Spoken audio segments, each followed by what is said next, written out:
আসসালামু আলাইকুম সবাইকে ওয়েলকাম টু প্যাশনেট ইংলিশ।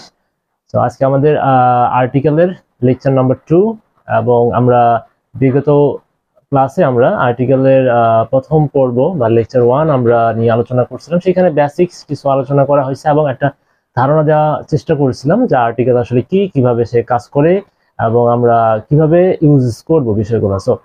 তো আমাদের আজকে দ্বিতীয় নম্বর লেকচার এবং আমরা দ্বিতীয় নম্বর লেকচার আমরা আস্তে আস্তে বিগত লেকচার আমরা মূলত আর্টিকেল একটা বেসিক ধারণা দেওয়ার চেষ্টা করছি। সো আজকে আমরা আর্টিকেলের ভিতরে ঢোকার চেষ্টা করব এবং যেহেতু আমরা জানি আর্টিকেলকে দুই ভাগে ভাগ করছিলাম, সো আমরা প্রথম ভাগে আমরা যাওয়ার চেষ্টা করব এবং সেটা হচ্ছে ইনডিফিনিট আর্টিকেল। তো চলো আমরা ইনডিফিনিট আর্টিকেল সম্পর্কে কিছু ধারণা নিই এবং যারা নতুন আমরা এই ভিডিও লেকচারটা দেখছি তাদের অবশ্যই আমাদের লেকচার নাম্বার 1 আর্টিকেলের উপর সেখানে আমি যাওয়ার জন্য তোমাদেরকে বলছি, কারণ ওইটা দেখে আসলে তোমরা এটা রিলেট করতে পারবা বা ভালো করে বুঝতে পারবা। সো এখন আমরা দেখতে যাচ্ছি হচ্ছে এ এন এবং দার মধ্যে একটা পার্থক্য কম্পেয়ার করছি আমরা, কম্প্যারিজন অফ এ এন এবং দা। সো এখান থেকে আমরা মূলত একটা বেসিক ধারণা নেওয়ার চেষ্টা করব, যদিও আমরা লেকচার 1-এ একটা বেসিক ধারণা দেওয়ার চেষ্টা করছি বা একটা ধারণা দেওয়া হয়েছে অলরেডি। তো তোমরা অবশ্যই লেকচার 1টা দেখে নিবা। তো এখানে আমরা একটা ডায়াগ্রামের মাধ্যমে সেই ধারণাটা বা যেটাকে আমরা স্পষ্ট করার চেষ্টা করতেছি, এটা তোমাদের বেশি মনে থাকবে। সো ডায়াগ্রামের মাধ্যমে বেশি মনে থাকে। সো কিভাবে আমরা এটা করার চেষ্টা করছি, সেটা হচ্ছে এনি বা নট স্পেসিফিক। সো আমরা জানি যেটাকে অনির্দিষ্ট করে কে বোঝায়। সো আমাদের অনির্দিষ্ট বা এনি বা নট স্পেসিফিকের ক্ষেত্রে আমরা কোনটা ইউজ করব, এ এবং এন ইউজ করব। ওকে, সো এখানে অফ, সো এটা আমাদের ইউজ হবে না, দা এখানে ইউজ হইতেছে না। ওকে, এবার স্পেসিফিক বা পার্টিকুলার, যেটাকে আমরা নির্দিষ্ট করে বা স্পেসিফিকলি কাউকে বোঝানোর ক্ষেত্রে আমরা সেক্ষেত্রে এ এবং এন ইউজ করব না, কিন্তু ইউজ করব হচ্ছে দা ইউজ করবো আমরা। সো এখানে আমাদের দা ইউজ হইতেছে। Singular countable noun, so singular countable নাউনের পূর্বে আমরা মূলত দুটো ইউজ করতে পারি, এ এন ইউজ করতে পারি এবং দা ইউজ করতে পারি। সো আমরা দেখতে পারতেছি, তো সিঙ্গুলার কাউন্টেবল নাউনের পূর্বে এ এনও বসে এবং দা বসে। তো এটা আমরা কনটেক্সট অনুযায়ী সেন্টেন্সের বেলায় সেটা অর্থগত পরিবর্তন কিন্তু অবশ্যই হবে। আমাদের কনটেক্সট যদি আমাদের নির্দিষ্ট চায় সেক্ষেত্রে আমরা দা ইউজ করব সিঙ্গুলার কাউন্টেবল নাউন পূর্বে, এবং যদি অনির্দিষ্ট করে বোঝাইতে চাই সেখানে এ অথবা এন ইউজ করব। ওকে, এইবার আসি আমরা প্লুরাল কাউন্টেবল নাউনের পূর্বে কিন্তু কখনোই এ এবং এন ইউজ হয় না, সেক্ষেত্রে আমাদের অবশ্যই একটা অপশনই আছে, দা ইউজ করতে হবে। এইবার আসি আমরা প্রপার নাউন। সো প্রপার নাউনের পূর্বে এখানে আপাতত দেখতে পাচ্ছি কিচ্ছু বসে না, কিচ্ছু বসে না, কিন্তু ব্যতিক্রমও আছে, কিছু বসবে, আমরা একটু পরে দেখতে পারবো।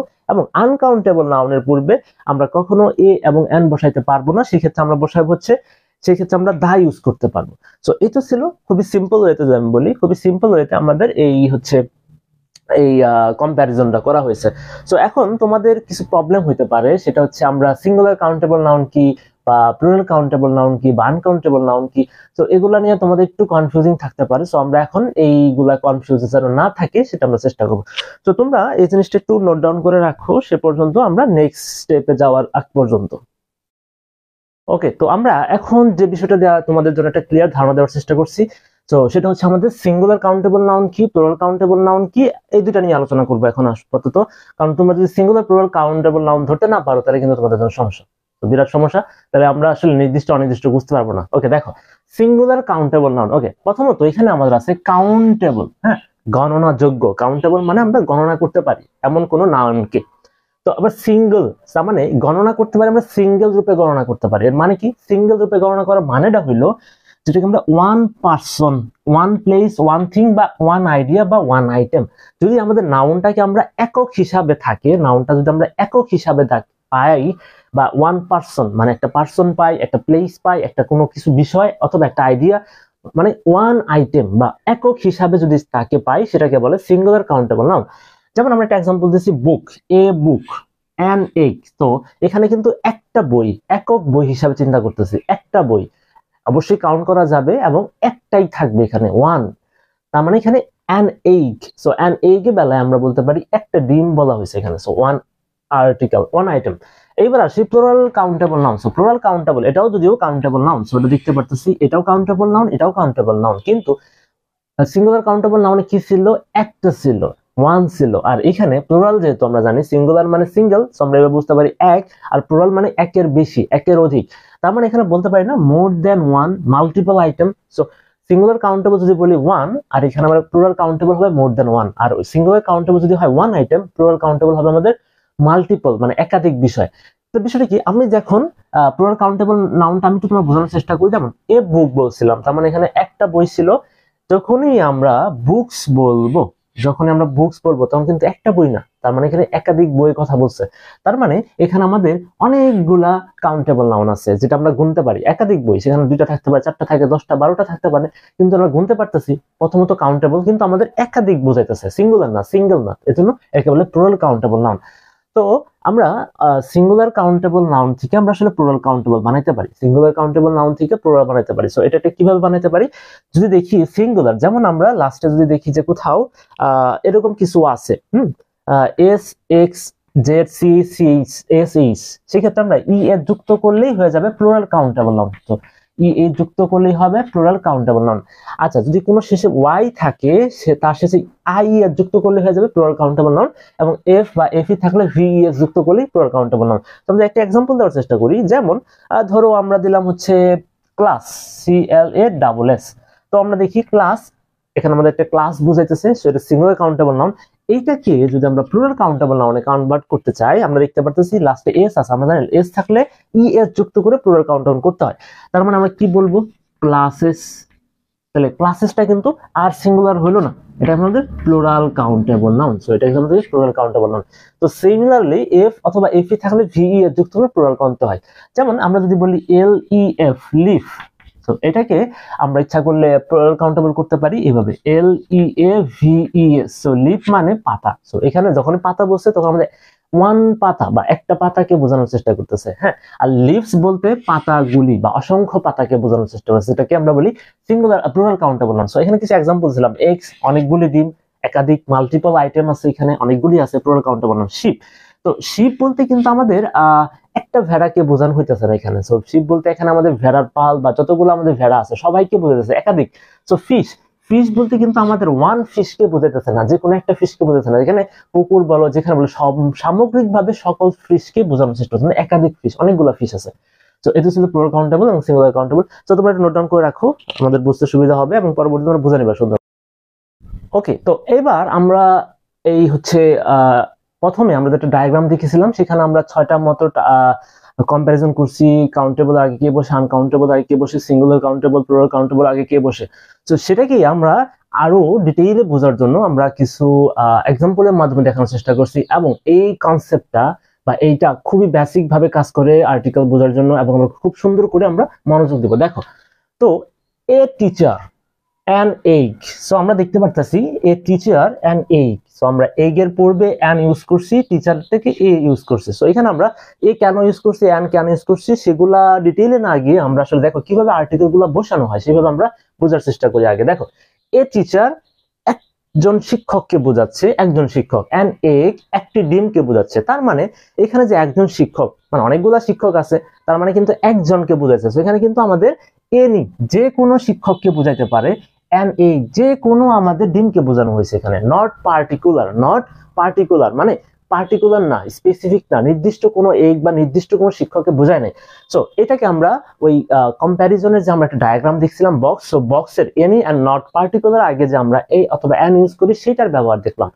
আচ্ছা, এটা আরেকটা ব্যবহার আছে, আমরা জানি এ টিচার মানে একজন, অ্যান এগ মানে একটা ডিম বোঝানো হচ্ছে। তার মানে আমরা বলতে পারি সিঙ্গুলার কাউন্টেবল নাউনের ইউজেসটাও এখানে আমরা ফুলফিল করলাম। সিঙ্গুলার মানে কি, যে সিঙ্গুলার মানে কাহিনী ছিল যে একটা বা একজন এরকম বোঝায়।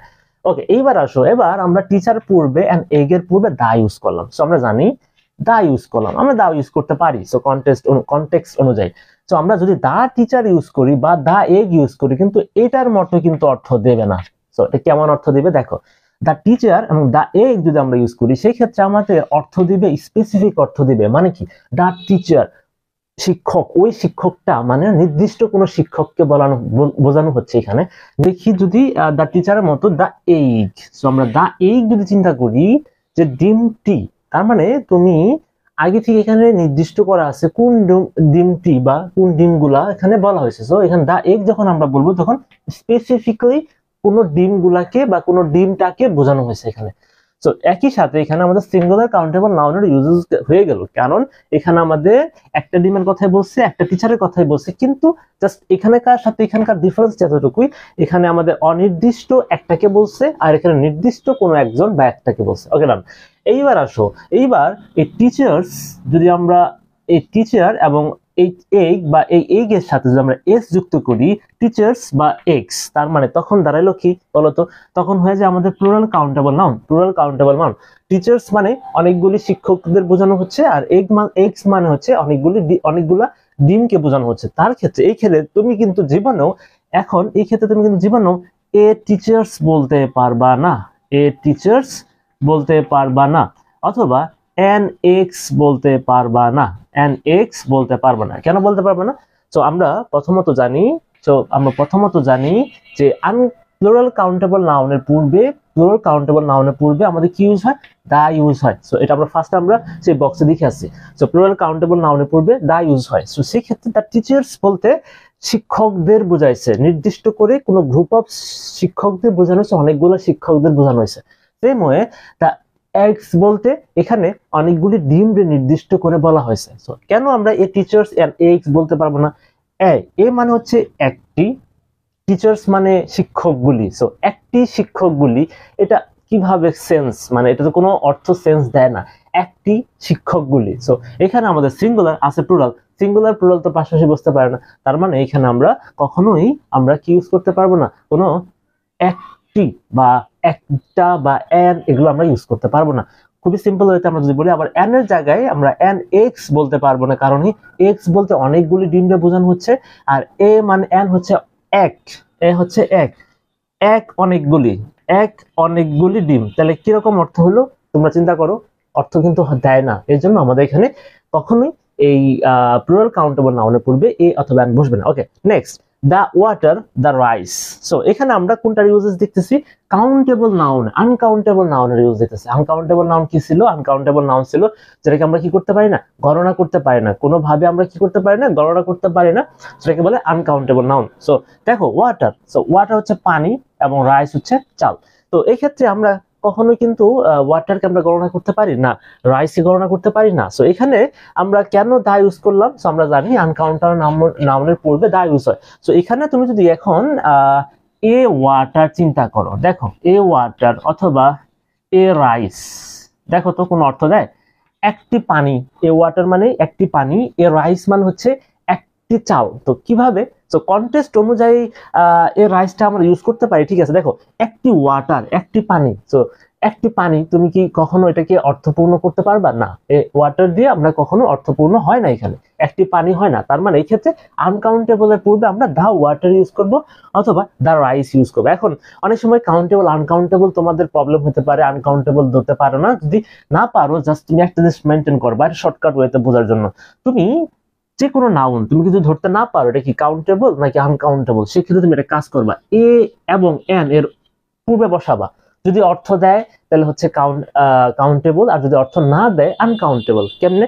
ধরো আমি বললাম এয়ার, কি বললাম? এয়ার, অথবা বললাম মানি। সো দুইটাই আমরা চেক করব। আরেকটা বলি, আরেকটা এক্সাম্পল দিয়ে হচ্ছে পেন। হ্যাঁ, আমরা তিনটাতে চেক করব যে কোনটা কাউন্টেবল কোনটা আনকাউন্টেবল। বা শর্টকাট বুদ্ধি হচ্ছে আমাদের এর পূর্বে এ অথবা এন বসাও, এর পূর্বে এ অথবা এন বসাও, এর পূর্বে এ অথবা এন বসাবা। এবার দেখো অর্থ দেয় কিনা, বা অর্থ করো। আচ্ছা, যেহেতু এ আছে, যেহেতু এন হবে না, এ হবে না, এন ইউজ করি। এন এয়ার, এয়ার মানে হচ্ছে বাতাস, একটি বাতাস। সো কোন অর্থ হয়? একটি বাতাস বলতে কিছু আছে না, তার মানে অর্থ দেয় না, তার মানে হচ্ছে এটা কি আনকাউন্টেবল নাম্বার, নাউন। সো এবার এ মানি, এন হবে না এখানে, এ মানি একটি টাকা, মানে একটি টাকা মানে মানি, একটি টাকা কিভাবে? এটা আমাদের কিন্তু অর্থ দেয় না, একটি মানি হয় না। সো এটাও আমাদের কি uncountable number, noun. A of N, আচ্ছা এখানে আমরা এন হবে না, এ পেন একটি কলম, অর্থ দিছে না, একটি কলম অর্থ কিন্তু দিয়ে দিচ্ছে, তার মানে এটা হচ্ছে আমাদের কাউন্টেবল। সো এটা হচ্ছে আমাদের কাউন্টেবল। সো কাউন্টেবল আনকাউন্টেবল আমরা এভাবে তোমরা বের করতে পারবা। এর পূর্বে এ অথবা এন বসাবা, অর্থ দিলে কাউন্টেবল, আর অর্থ না দিলে আনকাউন্টেবল। ওকে, ডান। এইবার আসলে আমরা একটা প্রপার নাউন একটা एग्जांपल দিয়েছি, আমাদের সর্বশেষ। দেখো Rahim sat on the table. So এখানে রহিম হচ্ছে আমাদের proper noun. So proper noun হচ্ছে আমাদের পূর্ণাঙ্গ যে নাম, proper name. So proper noun মানে প্রপার নেম। আমরা প্রপার নাউন কিভাবে চিনবো? মনে রাখবা, প্রপার নাউন আমরা একদম কি বলে, ক্যাপিটাল লেটার, সো যে নাউনটা আমাদের ক্যাপিটাল লেটার দিয়ে স্টার্ট হয় সেটা হচ্ছে আমাদের প্রপার নাউন। আচ্ছা, তার মানে আমাদের এটাকে আমরা রহিমটাকে এখানে প্রপার নাউন হিসেবে দেখতেছি। সো এখানে আমি যদি বলি এ রহিম, অথবা তুমি যদি লিখতা দা রহিম, এ রহিম অথবা the Rahim sat on the table. So Rahim কি একটি রহিম টেবিলের উপরে বসছে, তো এটা তো কোনো অর্থ দেবে না। তার মানে এখানে আপাতত দৃষ্টিতে এখানে আমাদের প্রপার নাউনে সেই আমাদের বক্সের অনুযায়ী, সেই ইউজেস অনুযায়ী এখানে কোনো আর্টিকেল বসবে না। সো এর রহিম বা দা রহিম এখানে আমাদের হবে না, এ রহিম বা দা রহিম এখানে আমাদের হবে না।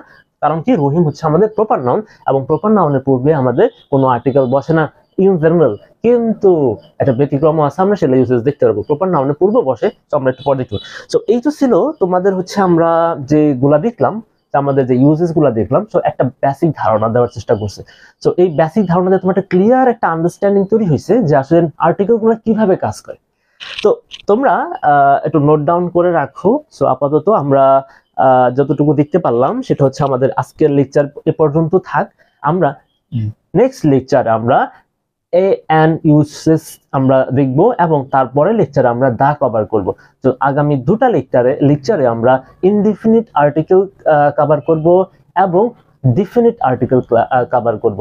সো তোমরা আজকে এই পর্যন্ত মোটামুটি নোট ডাউন করো এবং এই জিনিসগুলো তোমরা একটু ক্লিয়ার হওয়ার চেষ্টা করো, এবং ইনশাল্লাহ তোমাদের সাথে আমরা নেক্সট লেকচারে দেখা হবে। ওকে, সো আজ এই পর্যন্ত, ভালো থাকো, আল্লাহ হাফেজ।